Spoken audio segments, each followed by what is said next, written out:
Hi, it's Weekly Metal Reviews here. I'm Donald. I'm Zach. This is Tyler and Sam. This is our 2011 Album of the Year video. We don't have a lot of time, and it's probably going to take a lot of time, so let's just start at 10. I chose Animals as Leaders. Their new album, I forget what it's called, which I probably should know what it's called, but it's pretty fucking, yeah. It's a sexy album. In all honesty, I don't find it like that memorable. I don't find that many memorable parts in it, but like listening the whole entire way through is just like really enjoyable. It's like their original band, it's original music. Toby Bassi, or whatever you say his last name, he's probably like the best metal musician there is, in my opinion. For me, number 10 is Structures, Divided By. This album, I didn't really like it at first, and then it really grew on me, and I'd listened to it like non-stop for a while. So, but it's different. It takes a while to get into it, but it's very technical. I don't care if it's gent or not. It doesn't, like, I can't stand how people hate this just because it's just some new thing and it copies Meshuggah. But whatever. It's all talented and stupid. Yeah, but for number 10, I had Outlawed from Attila, because like, in a way, this band is sort of like immature, I guess, because in a way they sing about just like getting high and drugs and like getting ass and stuff. Like that's all they sing about. But like when you get like aside from that, like Chris Franzak, I think it's how he's the singer. His vocals are just beyond sick, and like so many parts of this album are so catchy and would like stick with me all day, and like that's like something you really like want in an album, no matter like what the lyrics are, like shit, like it really sticks with you and like sticks in your head. It's like in a good way. Yeah, I'm not trying to like make this video any longer, but to add on what Sam said, Attila isn't on my top 10, but overall as a band, I think they're really like refreshing, and there's something new to add to the metalcore and deathcore scene. But for number 9, I had Volumes. And to be honest, I had this on my disappointment list too, even though this is like on my top 10. But yeah, number 9, Volumes. I thought this band is amazing. Everything they do is fucking awesome. It's just so catchy. It's like probably my favorite gent band on that like kind of music. It's just really memorable. It's the clean vocals are catchy, very catchy riffs. It's groove-tastic, and it's awesome. Number 9 for me, I had Warship Music by Anthrax. This is a slamming comeback from these guys. I did expect a little bit more, but this album is catchy. It's kind of heavy at times too. The drums are awesome, vocals are awesome, guitars are awesome. This is just great comeback for Anthrax. Great starting point. Number 9, I had the album Rising Sun from Straight From The Path, because really this band is like, they're different, but there's something that's like, I mean, they're still good. It's just like they sound kind of hardcore-ish, like, to me. I don't know. It's just like Get to the fucking point. I don't know. I like this album, I guess, but I don't like it enough to put it at number 1. But I like it enough to put it up here. All right, for number 8. I put Structures, and like Tyler said, this is like same for me. It's an album that I had like a hard time getting into. When I first heard it, I was like, "What the fuck is this? This is fucking weird. I don't like it." But then I saw them live, and they really changed my opinion. Listened through the album, and this is like I've been listening to this album so much lately. It's so catchy. Just really good album overall, and it's very original. It's very different. Number 8 for me, I had Hymns of a Broken Man by Times of Grace. This album came out like, I think January, February, I forget. It's really early, but this is like a second Killswitch Engage, just with Jesse. It's like old Killswitch. Yeah, background vocals. Like, I listened to this album again the other day, and I was like, damn, this needs to go on my list because it's awesome. So it's a very, I don't know, it's just an awesome album. Number 8, I had The Ritual from the Black Dahlia Murder, because I don't know. I like that band. I like this album. It's just like after Deflorate, like I didn't like. I don't know. I kind of expected more from them. I was just a little like. It's still good enough to be in my top 10. Don't get me wrong. It's just like I wanted a little bit more to it. Like I don't know. Just it was great. It just I expected a teensy bit more from it. Are you done? Yeah. All right. 7. Hilarious, bro. Hilarious.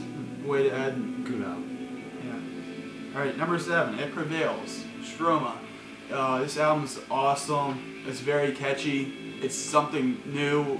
Like they're in that melodic hardcore kind of Stuff's gay. Yeah, it's really gay and dick loving. But yeah, they're labeled melodic hardcore, and most of those bands honestly do have the same ideas, but I feel like this band tries to do something different. It's not like all distorted guitars, hardcore two-step. It's actually like, I don't know, but you should check it out. It's melodic hardcore, but it stands out from other bands. It's really good. The lyrics are awesome. The guy has a great voice and he can scream awesome. Just an overall good band. You should check it out. There's like no breakdowns in that album either, hardly. So go buy it. But anyways, number 7 for me, I had Digital Veil by the Human Abstract. I never heard of this band until this album came out, and I listened to it and I was blown away. This band is extremely talented, especially on guitar. The vocals were catchy. This is just 8 songs of pure ass. It is awesome. Who? For number 7, I had Trivium, In Waves. Like the Black Dahlia Murder, after their previous album, like I just expected so much more, and like it's not that these albums from those two bands were bad. It's just I expected something different, and like what came out, like it pleased me, but like there was just so much more room that it could have been so much better, I guess. Not that they were bad, they're still in my top 10. But yeah, that's the one I had for number 7. Okay, for number 6, I had Counterparts, and I love this album. Like Structures, this album is like been stuck in my head for the longest time. It's like one of the few things I've been listening to. I love this album so much. Every song, I love the lyrics. They speak to me a lot. The instrumentals are awesome. It's like a great blend of just melodic hardcore and straight up hardcore. It's just a great album. If you're into hardcore at all, I recommend this album right away because it's fucking awesome. And this band's fucking awesome. And hopefully we're going to go Yeah. see Structures and Counterparts and Straight from the Path later. So Yeah. be on the lookout for that review. But anyways, number 6, I had Chelsea Grin, My Damnation. To me, this album's so much better than the first one, although I do really like the first one. But it's just better everything. It's catchy as hell. This is one album that I've continuously listened to since it came out. It's just amazing. It's amazing. For number 6, I had Locust by Machine Head. This band is like fucking amazing, and the single off of this album was Unto the Locust, and that song was like one of the best songs I've heard all fucking year, and it's catchy as hell, and so many parts in that just blow me the fuck away. And like that song alone like makes this album like in the top 10. So I mean that's a great band. They've been around for a while, and like it's just this album really impressed me. Like really it got me more into this band. Tough. Number 5, I had Chelsea Grin, My Damnation. Pretty much agree with everything Tyler said. It's a big step up. I think this one, it's still deathcore, but it focuses a lot more on death metal elements, which I fucking love. I love that deathcore, or considered deathcore, whatever, gaycore, badcore, and it's like focuses on death metal, but still has that like kind of hardcore influence, like bands like Through the Eyes of the Dead and whatnot. But yeah, this album's amazing. I love the guy's vocals. It's my great job. Number 5 for me is Obscura, Omnivium. This album blew me away. It's hands down the best death metal album of the year. If you don't know this, something is wrong with you. Sorry. It's just awesome. Number 5, right? Yeah. No, we're on 7. Number 5 was Leveler from August Burns Red. This band like never ceases to like impress me with like the new shit they come out with. It still sounds like August Burns Red, but it's such like each album just seems to be a step up and a step up, and I'm just like so excited to see where they're going. Like this album has just impressed me so much, and it left me listening to it for like so long after I got it. So yeah, number 4. Number 4, I had Black Dahlia Murder Ritual.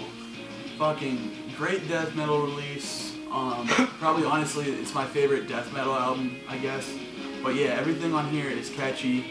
Like, I don't know. Honestly, Death Ray is probably my favorite, or not black metal, but Black Dahlia Murder release of all time. But this comes in second place. I don't know. Just a good album, great guitar work, great drumming, great everything. You should pick it up. It's fucking awesome. Number 4, I had the Black Dahlia Murder Ritual. Zach copied me. Fuck you. But I agree with everything he said, so I'm gonna copy him. It's just amazing. Like, this band just continues to grow. Richard? It's awesome. Richard. Number 4, I had a controversial one. Some people might not agree with me why it's up that high, but I had I Wrestled a Bear Once, ruining it for everybody.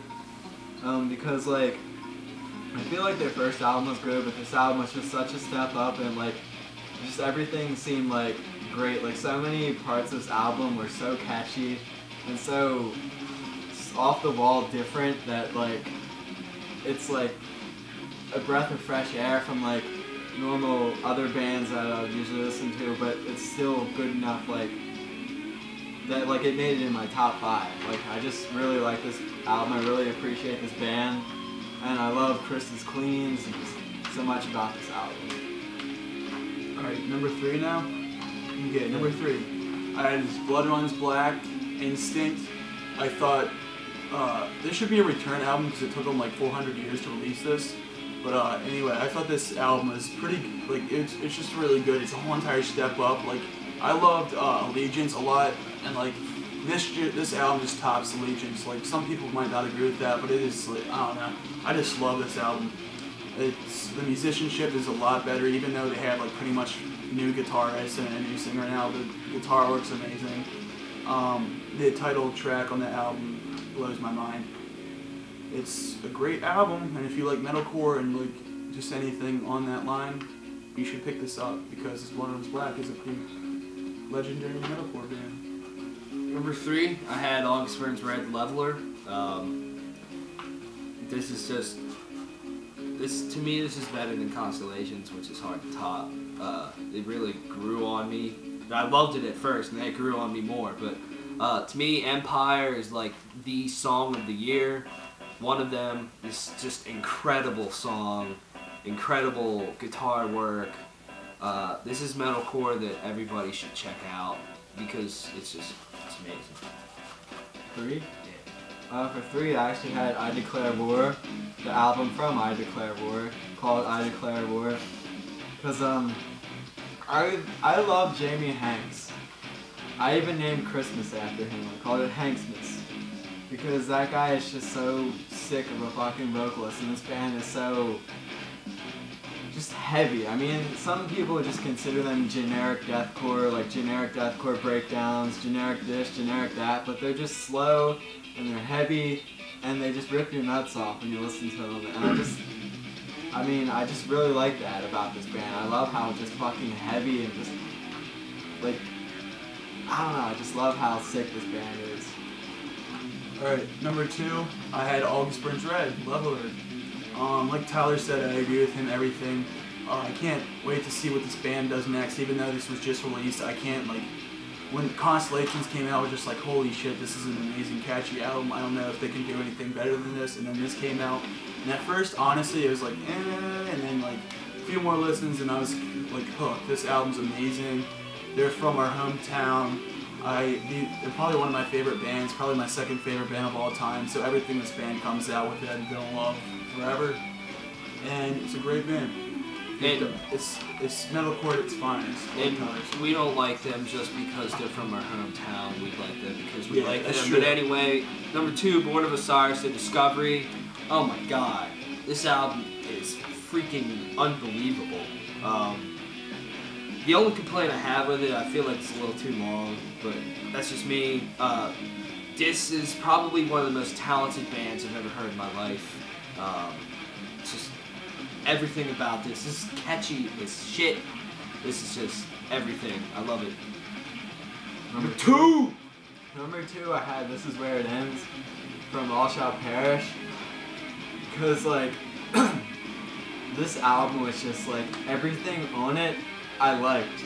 Like, every song I could listen to, the whole song, and just listen to it, like, the whole way through every song, and, like, just keep listening to it and everything. Whether it's, like, There's Nothing Left, which is, like, probably the, like, biggest song from that album, or, like, I forget the name of it, but it's the 9th track off the song. There's just this part in the song where it's just so heavy and sick, and it's just like, it's so groovy, and just this whole album, just, I could listen to it all the time. Pure Evil, that might have been it. But yeah. Alright, and for number 1, Biggest, best. Number 1. Alisana. No, I'm joking, Born of Osiris. Fag. No, you're gay. You like penis, that means you're gay. Born of Osiris. I like your penis. That's pretty fucking gay. get to the point. Born of Osiris, album of the year. I played the shit out of this album. I listened to it all the time, track through track. It flows through so nicely. It's like this band has improved so much. It's like so shredding. Like the solos on this album are fucking amazing. This album is mind blowing. My album of the year. I love it so much. And if you don't own it, I recommend buying it. You love it so much, why don't you marry it? Fuck you. Number 1 for me is Machine Head Unto the Locust. I didn't know if they could even come close to topping The Blackening. I don't think they did, but I think they hit it just as good. This album is 7 songs of amazing, awesome everything. It's heavy, it's melodic, the solos shred, the vocals are catchy as hell, the choruses are epic as hell. Just everything about this album is incredible. Machine Head Unto the Locust, if you don't own it, shame on you. I don't own it. That's my list. Nobody else's list matters. You just litter. Next. Yeah. Well, my number 1 album of the year was My Damnation from Chelsea Grin, because I've listened to it from start to finish so many times that I've lost track, and I'm still not even close to being tired of it at all. Alex's highs are amazing, his lows are amazing. They even got my favorite vocalist Phil Bozeman on it, and it's just, it may be somewhat slow, but it's heavy, it's catchy, there's solos, there's sick, there's everything on this is just something I would listen to all day, day. And that's my number 1. That's our list. Hopefully 2012 is awesome too. Bye. Peace.